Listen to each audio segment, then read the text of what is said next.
Hello friends, आज हम बात करेंगे इंपॉर्टेंट यूजफुल टॉपिक के बारे में। कुछ लोग ऐसी परेशानी बताते हैं कि उनको पसीना नहीं आता या स्वेटिंग नहीं होता। इसे हाइपोहाइड्रोसिस बोलते हैं, यानी लो स्वेट या कम पसीना आने वाली बीमारी। आज हम बात करेंगे इस टॉपिक की क्या कारण हो सकते हैं और किन किन पेशेंट में हाइपोहाइड्रोसिस देखने को मिल सकता है। अगर हम कारण को समझ सकते हैं तो बीमारी के निवारण में भी मदद मिलेगी, क्योंकि अगर हम प्राइमरीली बीमारी के कारण को पकड़ पाए तो डॉक्टर के साथ बेटर वे में उनको डिस्कस कर सकते हैं, उन्हें सॉर्ट आउट करने का प्रयास कर सकते हैं, उस बीमारी के अलग सिम्टम्स को रिकॉग्नाइज कर सकते हैं और सही समय पर सही ट्रीटमेंट करके हम अपने आप को इस प्रॉब्लम से भी बचा सकते हैं। क्योंकि कुछ लोगों को लो स्वेटिंग होने का या बिल्कुल स्वेटिंग नहीं होने का प्रॉब्लम होता है। थोड़ा मोड़ा कम स्वेटिंग हो तो लोग उतना रिकॉग्नाइज नहीं करते, पर अगर किसी को बिल्कुल ही कम स्वेटिंग हो तो फिर वो महसूस करता है उसका डिफरेंस और वो कई बार डॉक्टर के साथ इस प्रॉब्लम को लेके जाता है, तो पता चलता है कि उसको हाइपोहाइड्रोसिस है। तो आज हम बात करेंगे उसके कारणों के बारे में। टॉपिक पर जाने से पहले जो लोग हमारे चैनल पे नए हैं उन्हें रिक्वेस्ट करूँगा कि चैनल को सब्सक्राइब करके हमें इंस्पायर और मोटिवेट करें और हमारे वीडियोस को ज़्यादा से ज़्यादा लाइक और शेयर करें ताकि दूसरे लोगों की मदद हो सके।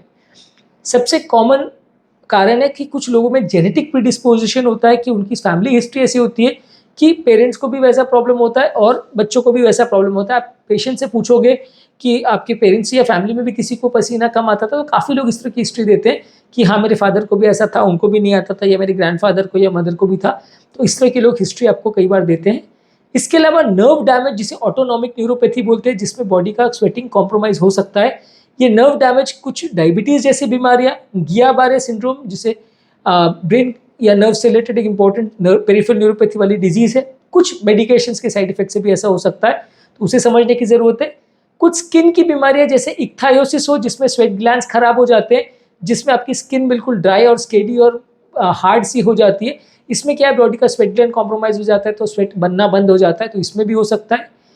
कुछ मेडिसिन जैसे एंटीकोलिनर्जिक मेडिसिन जो कि एस्थमा और गैस्ट्रोइटिस पेट के इश्यूज़ के लिए, यानी गैस्ट्रोइंटेस्टाइनल इश्यूज़ के लिए या एलर्जीज़ के लिए लेते हैं, ये स्वेटिंग के नॉर्मल मैकेनिज्म के साथ इंटरफेयर कर सकते हैं, छेड़छाड़ कर सकते हैं, तो स्वेटिंग कम हो ऐसा हो सकता है।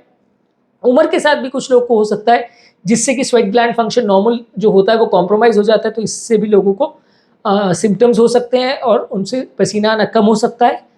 हाइपोथायराइड वाले पेशेंट में जिनका ओवरऑल स्वेटिंग कम मिले, ऐसा मिल सकता है, क्योंकि हाइपोथायराइड में बॉडी का ओवरऑल मेटाबॉलिज्म कॉम्प्रोमाइज हो जाता है, स्वेट ग्लैंड्स में स्वेट बनना कम हो जाता है, तो कम स्वेटिंग लोग को महसूस होता है।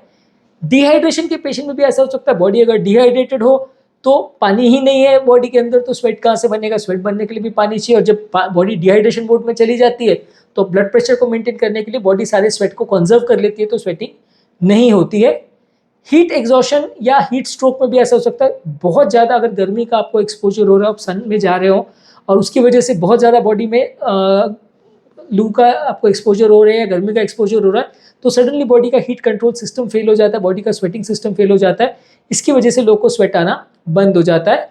इसके अलावा कुछ हीट रिलेटेड इंजरीज होती हैं, अगर किसी को या बहुत ज़्यादा गर्मी की वजह से किसी को इंजरीज या बर्न्स वगैरह अगर हो जाते हैं, तो वैसे में भी स्वेट ग्लैंड डैमेज हो जाते हैं, इसकी वजह से भी लोग को पसीना आना कम हो सकता है।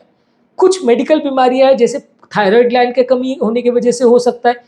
पिट्यूटरी ग्लैंड जो ब्रेन में थायराइड हार्मोन को कंट्रोल करता है, उसके प्रॉब्लम अगर हो तो भी ऐसा हो सकता है। फैब्रीज डिजीज है, एक जेनेटिक कंडीशन है जो कि कुछ ऑर्गन्स को इफेक्ट करती है, इंक्लूडिंग स्वेट ग्लैंड्स को भी इफेक्ट करती है, तो हो सकता है। और एक जोग्रेन सिंड्रोम करके बीमारी है, जोग्रेन सिंड्रोम बीमारी में आपका बॉडी का सारे जो सोल्यूशन बनने हैं या पोर से सारा जो पानी निकलना है, सिक्रीशंस निकलने हैं, सलाइवा बनना है, वो सारा चीज़ कॉम्प्रोमाइज़ हो जाता है, तो इस वजह से भी लोगों को स्वेट ग्लैंड कॉम्प्रोमाइज़ हो जाता है, तो स्वेटिंग कम होती है। इसके अलावा कुछ मेडिसिन है, जैसे कि एंटी हिस्टामिनिक मेडिसिन जो कि एलर्जी के लिए लेते हैं, एंटी साइकोटिक और ट्राईसाइक्लिक एंटी डिप्रेसेंट जो कि साइकेट्रिक प्रॉब्लम्स या हेडेक के लिए कई बार लेते हैं, तो इन मेडिसिन के साइड इफेक्ट से भी ऐसा हो सकता है।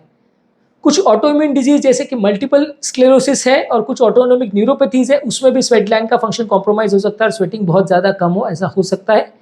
कैंसर के ट्रीटमेंट के लिए अगर किसी को रेडिएशन थेरेपी दिया जाए तो उसके प्रभाव से भी ऐसा हो सकता है कि आपका स्वेटिंग कॉम्प्रोमाइज हो। कुछ सर्जिकल थेरेपीज है, जैसे कि सर्जिकल सिंपैथेक्टमी करते हैं, जिसमें सिंपैथेटिक पाथवेज के फाइबर्स को कट कर दिया जाता है, या कुछ स्किन ग्राफ्टिंग वर्क करते हैं जहाँ पे स्वेट ग्लैंड्स नॉर्मली इनर्वेट नहीं करते हैं, तो वो एरिया में स्वेटिंग कम हो सकता है। जो एरिया का नर्व फाइबर डैमेज हो गया उसमें स्वेटिंग कम हो सकता है। इसी तरह से अगर कोई ट्रॉमा या इंजरी हो जाए तो भी इस तरह का हो सकता है, कोई एरिया में आपका बहुत ज़्यादा चोट लग जाए जिससे स्वेट ग्लैंड कॉम्प्रोमाइज हो जाए, स्वेट ग्लैंड का फंक्शनिंग कॉम्प्रोमाइज हो जाए, तो वैसे लोग को भी स्वेटिंग कम हो सकती है। लंबे समय तक अगर कोई बहुत हॉट और ड्राई क्लाइमेट में अगर रहता है तो वैसे लोगों का भी थोड़ा स्वेट प्रोडक्शन कॉम्प्रोमाइज हो जाता है। हॉट और ड्राई क्लाइमेट्स में, ट्रॉपिकल कंट्रीज में खासकर ऐसा हो सकता है, चाहे ह्यूमिडिटी कम हो तो वहाँ स्वेटिंग कॉम्प्रोमाइज हो सकता है। इसके अलावा कुछ विटामिन डेफिशिएंसी जैसे कि विटामिन सी और विटामिन ई की डेफिशिएंसी की वजह से स्वेटिंग कॉम्प्रोमाइज हो सकती है, और इस सारे डेफिशिएंसी वाले पेशेंट में आप देख सकते हैं कि स्वेटिंग थोड़ा सा आपको कम मिल सकता है। तो आज के टॉपिक में हमने बात करी कुछ कॉमन बीमारियों में जिसमें स्वेटिंग लोगों को कम मिल सकता है। ज़्यादातर जो भी बीमारियों में नर्व डैमेज हो जाती है, चाहे वो एज रिलेटेड हो, चाहे वो बीमारी की वजह से हो, वैसे लोग हो सकते हैं। कुछ मेटाबॉलिक प्रॉब्लम्स की वजह से हो सकता है, कुछ मेडिसिन जैसे कि एंटीसाइकोटिक मेडिसिन और एंटी डिप्रेशन मेडिसिन से हो सकता है। बहुत ज़्यादा लंबे समय तक और बहुत ज़्यादा एक्सट्रीम हीट अगर एक्सपोजर हो तो हो सकता है। सर्जरी, रेडिएशन या ट्यूमर्स की वजह से या किसी ट्रॉमा की वजह से अगर सिंपैथेटिक नर्व फाइबर डैमेज हो जाए तो पर्टिकुलर एरिया में स्वेटिंग कॉम्प्रोमाइज हो सकती है। तो ये सारी चीज़ें अगर किसी को भी फाइंडिंग्स मिल रही है तो अपने डॉक्टर के साथ डिस्कस करिए, और आपके डॉक्टर उस बीमारी को सॉर्ट आउट करके उसे ट्रीट करने में आपकी मदद करेगा। टॉपिक एंड करने से पहले जो लोग हमारे चैनल पे नए हैं उन्हें रिक्वेस्ट करूँगा कि चैनल को सब्सक्राइब करके हमें इंस्पायर और मोटिवेट करें।